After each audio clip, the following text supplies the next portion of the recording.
ఎవరో నాకు కితాబిస్తే నా విలువ ఎక్కువ కాదు, ఎవరో నాకు కితాబు ఇవ్వకపోతే నా విలువ తక్కువ కాదు. నేను రాజశేఖర రెడ్డి రక్తం. రాజశేఖర రెడ్డి గారు వైఎస్ రాజశేఖర రెడ్డి గారు అయినప్పుడు ఆయన బిడ్డ వైఎస్ షర్మిలారెడ్డి కాకుండా ఎలా పోతుంది? ఆయన మనవడు రాజశేఖర రెడ్డి గారు మరీ ముఖ్యంగా కోరుకొని మా నాన్న పేరు పెట్టుకుంటాను అని వైఎస్ రాజారెడ్డి అని పేరు పెడితే ఆ మనవడికి ఆ పేరు కాకుండా ఎలా పోతుంది? ఎవరు ఎన్నైనా మాట్లాడచ్చు వాళ్ళ స్వార్థం కోసం, కానీ నిజం ఎప్పటికీ నిలకడగానే నిలుస్తుంది. నేను రాజశేఖర రెడ్డి గారి రక్తాన్ని, ఆయన ఆశయాలను కాపాడటం కోసమే ఈ రోజు కాంగ్రెస్ పార్టీలో ఇంత గట్టిగా ఆంధ్ర రాష్ట్రానికి వచ్చి పోరాటం చేస్తున్నాం. మీరు ఎన్నైనా మాట్లాడొచ్చు. ఈరోజు పొద్దున చాలా దగ్గరి మనుషులు కూడా చాలా విచిత్రమైన, చాలా బాధ కలిగించే కామెంట్స్ చేశారు.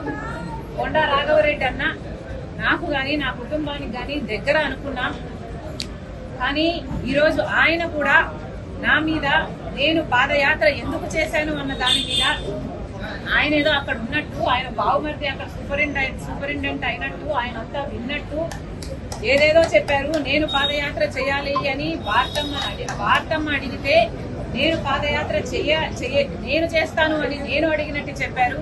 అన్న కొండ అన్న, మీ సూపరింటెండెంట్ చేత వచ్చి ఆయన ఈ మాట చెప్పించగలరా? మీరు మీ దేవుని మీద, మీ బిడ్డల మీద ప్రమాణం చేసి జరిగింది ఇది అని ప్రమాణం చేయగలరా మీడియా ముందర? నేను ప్రమాణం చేయగలను జరిగింది అది కాదు అని. నేను పాదయాత్ర చేస్తాను అని నేను ఎప్పుడూ అడగలేదు. నన్ను కోరితే నేను ఒబ్లైజ్ చేశాను తప్పితే ఇది నిజం కాదు అని నేను నా బిడ్డల మీద, నా దేవుని మీద ప్రమాణం చేసి చెప్పగలను. ఇదే స్థాయిలో మీరు చెప్పగలరా? నేను నా భర్త పోయి అక్రమంగా డబ్బులు సంపాదించుకోవాలి అన్న ఉద్దేశంతో మేము జగన్ రెడ్డి దగ్గరికి వెళ్ళి మేము అడిగినట్టుగా మీరు చెప్తున్నారు. మీరు అక్కడ ఉన్నారా? మీరు అది ప్రూవ్ చేయగలరా? కనీసం నేను విజయవాడకు ఆ ప్రమాణ స్వీకారం రోజు తర్వాత ఒక్కసారి ప్రైవేట్ అఫైర్స్ విషయంగా పోవడం తప్పితే, అది కూడా విజయమ్మ గారితో సహా నా భర్తతో కాదు పోవడం తప్పితే, మొన్న పెళ్లి కార్డు ఇచ్చేంత వరకు నేను ఎప్పుడూ పోలేదు. పోనీ నేను వెళ్ళానని మీరు ప్రూవ్ చేయండి, మీ మాట నిజం అనిపించుకుందాం. ఎందుకన్నా దేవుడు చూస్తున్నాడు. మీరు నిజాలు నిక్కచ్చిగా చెప్పేట్టుకుంటే మీ విలువ పెరుగుతుంది. కానీ ఒక ఆడపిల్ల మీద అబాండాలు ఇలా వేస్తే, రాజశేఖర్ రెడ్డి బిడ్డ మీద మీరు అబాండాలు వేస్తే ప్రజలు గమనిస్తున్నారు. దయచేసి ఇలాంటివి చేయకండి. నేనుగా నిస్వార్థంగా పాదయాత్ర చేశా. నిస్వార్థంగా జగన్మోహన్ రెడ్డి గారు ముఖ్యమంత్రి కావాలని కోరుకున్నా.